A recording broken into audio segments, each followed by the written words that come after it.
She was going up, and around like 8, she took out her scarf, and she was like, she was not able to go into. No, I was totally into it. I just answered your question. I was totally into it, and I was sensitive to my friend Joanne on the other side. That's my experience. Yep. Okay? So, what were you thinking about? What were some of the thoughts that you were thinking about? Well, I have a really big birthday this month, and I'm associating my big birthday with a couple of really big things happening, and I was really thinking about those two things. Okay, that's awesome. Joanne, do you mind sharing a couple of things you were thinking about? This might be a little bit more difficult, but... Well, I had a difficult life, and I've had a lot of loss. Yep. And I've lost 2 sisters. Yep. Okay. Now, just so for the things, I want you to snap out of it. Okay? Now, just did you guys notice that the way we feel affects our physiology? Did you guys notice that? Did you notice how she crumbled upon herself, where she was a little bit more open? Did you notice that? Yes. So the way you stand, and I could have put these 2 people behind black curtains, and I could have asked you, what do you think Joanne looks like, and what do you think Rosie looks like? And you would have said, Rosie's probably, on her tippy toes. She's probably, her shoulders are probably pushed back, her chin up. And Joanne is probably a little bit more slumped over, her arms crossed, frown on her face. We all know that. And a lot of people think, well, if she looks like that, that's because she's depressed. The reality is that she's depressed because she looks like that. Do you want me to repeat that? Yes. She is depressed because she looks like that. She's happy because she looks like this. Your physiology affects your mindset like nothing else. If you want to change the mindset very quickly, I want you to just go on your tippy toe. Just go like this a little bit. Move your arms. Now start thinking about something funny and then smile. And automatically, how do you feel now? See, automatically. So you want to feel better, you want to feel better, you want to feel better. It's not out there. It is not out there. It is inside of you. Thank you guys. Thank you very much. Give it up.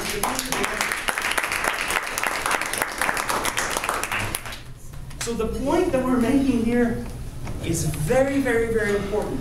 I wanted you guys to see that it's all inside of you. You can feel good right now. Anybody does not understand that? Because that's the foundation of the rest of the speech. Anybody does not understand that you can all feel super good right now? I teach a class where I teach people how to break a board.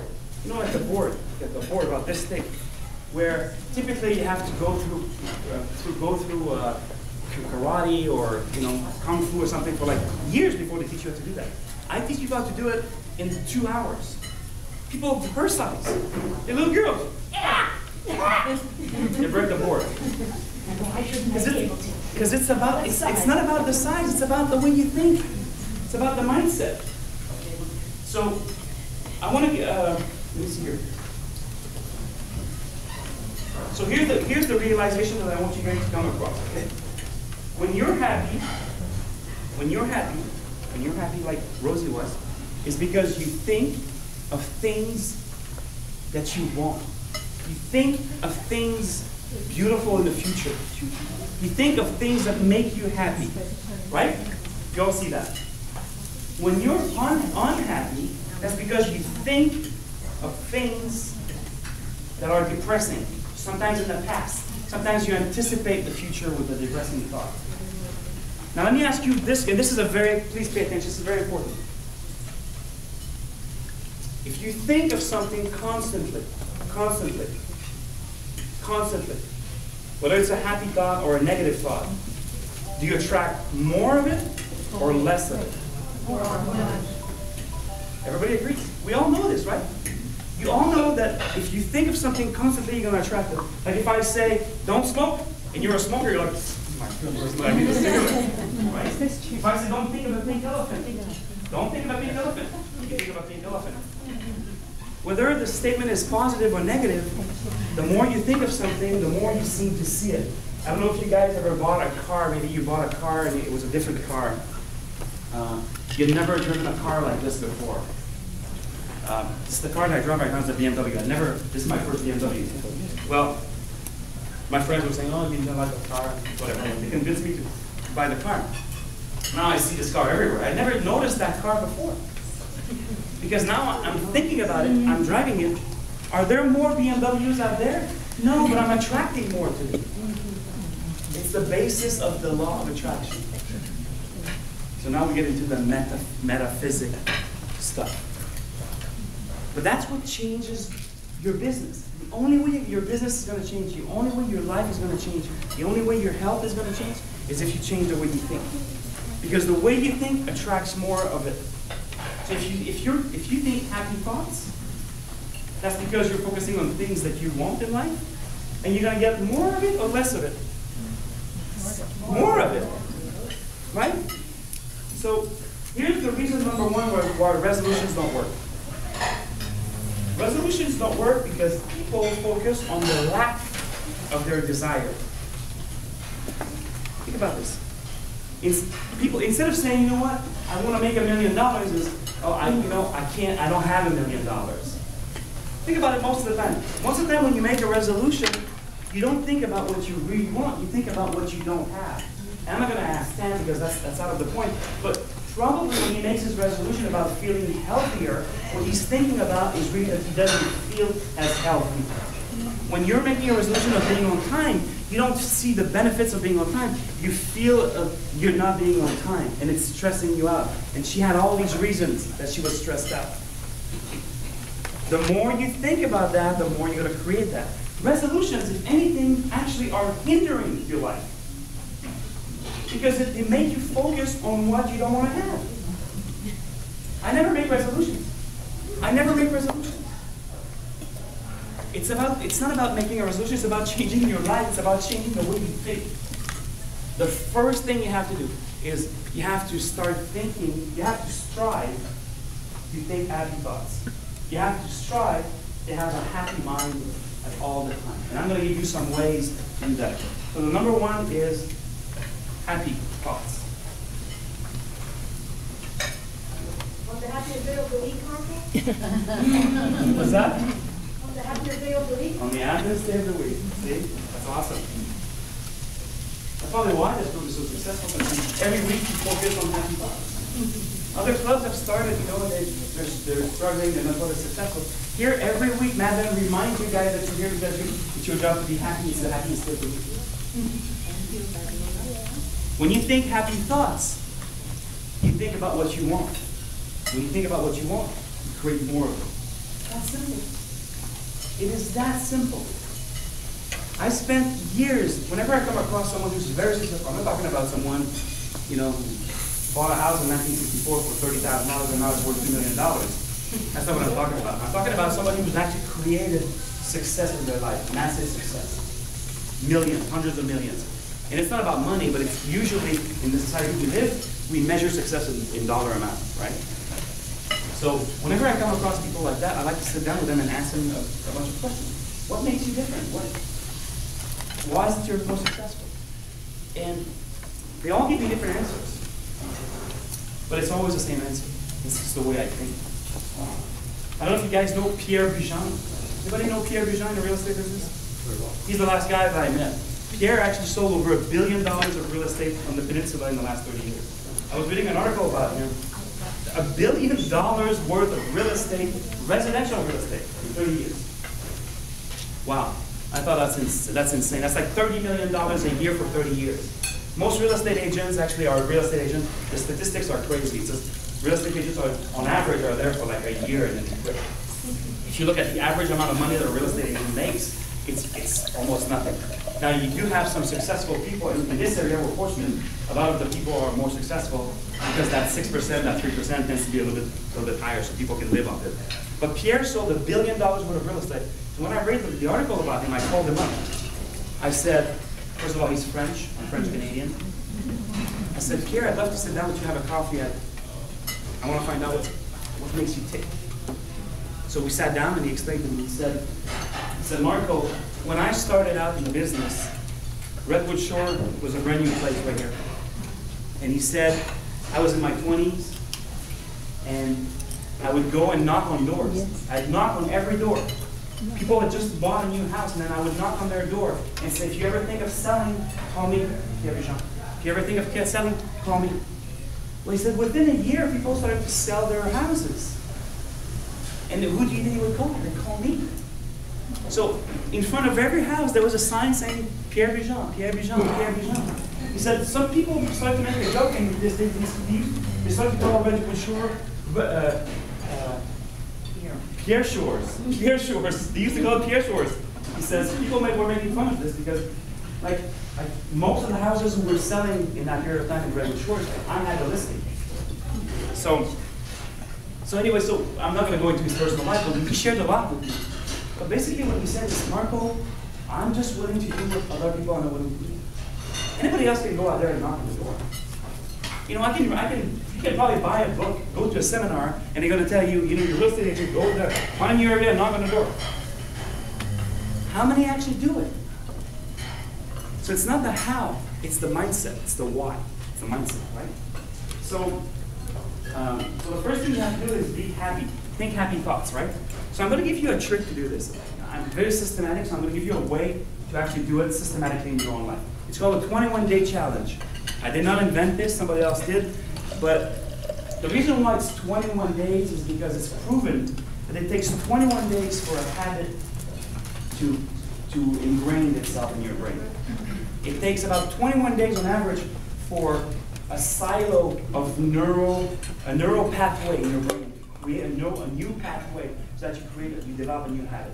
You guys heard about that before? Yes. 21 days, right? Why do you think it's 21 days? How did we figure out it was 21 days? Anybody knows the story? I'll tell you the story then. NASA wanted to send people on the moon many, many years ago. And they wanted to figure out how people would feel in space.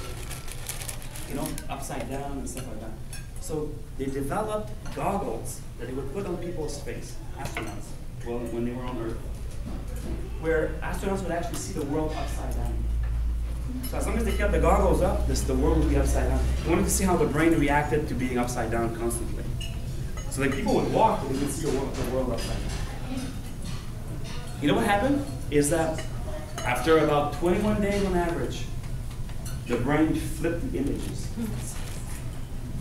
Now people would wear the goggles and see normal. Crazy, right? And then if they took out the goggles at that point, it would take about 21 days for them to be able to see the world normally. That's crazy. You can rewrite, it's called dendrites. You can rewrite the dendrites, the cells in your brain, to create new habits, but it takes 21 days. And it's 21 consecutive days.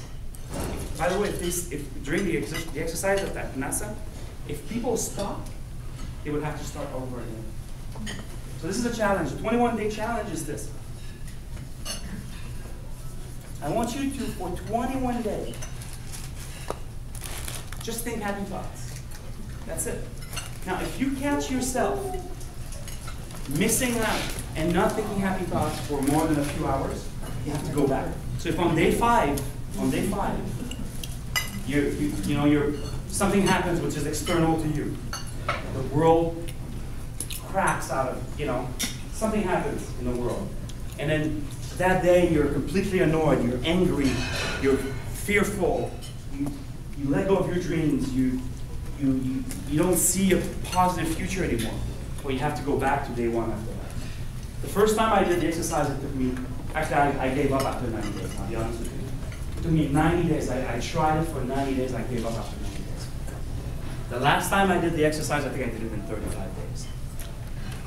So it's not easy, but it's just you have to catch yourself. And I'll give you a trick to catch yourself.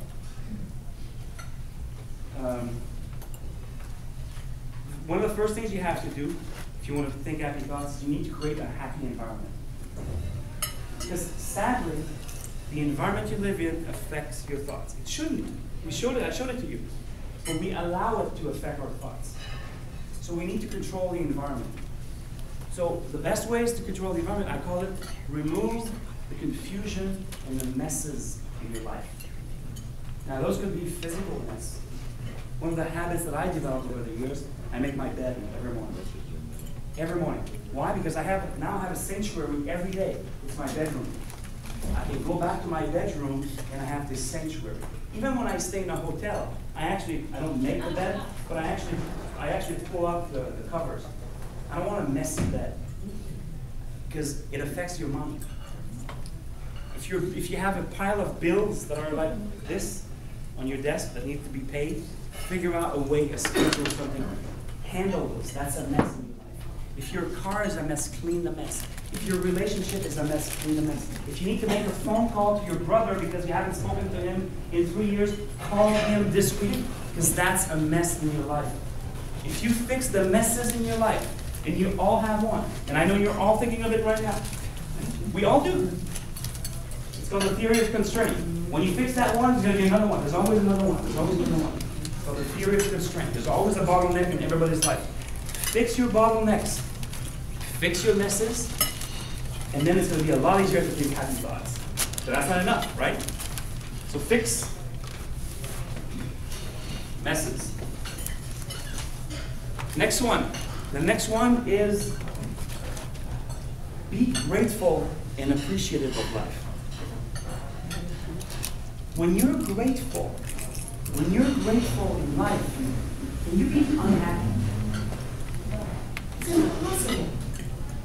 When you're grateful, when you think about all the things that you have, when you think of the people who love you, when you think of the people you love, can you be unhappy? Impossible. Every morning when I wake up, this is my trick. Every morning when I wake up, usually before I even open my eyes, when I sense that I'm awake, I start to focus on what I'm grateful for in life. What am I grateful for? That's the first question I ask myself every morning. Now, how do you think it affects the rest of my day? Every morning when I wake up, I say, what am I grateful for right now? And you know what? There are some days I'm like, I don't have time for this. But I really tried to say, what am I grateful for? What's working in my life right now? Who do I love? Who loves me? And I always finish by it takes 30 seconds. And I always finish by saying, what am I excited about today? Ooh, what am I excited about today? Now I get up and I'm like, I'm ready to face the day. Instead of, I used to get up like, and we all do. But if this is how you start your day, this is how you start your mindset. And we all know, I told you guys, you know, your mind, nothing will actually make your resolutions happen faster than changing your mindset. So, be grateful.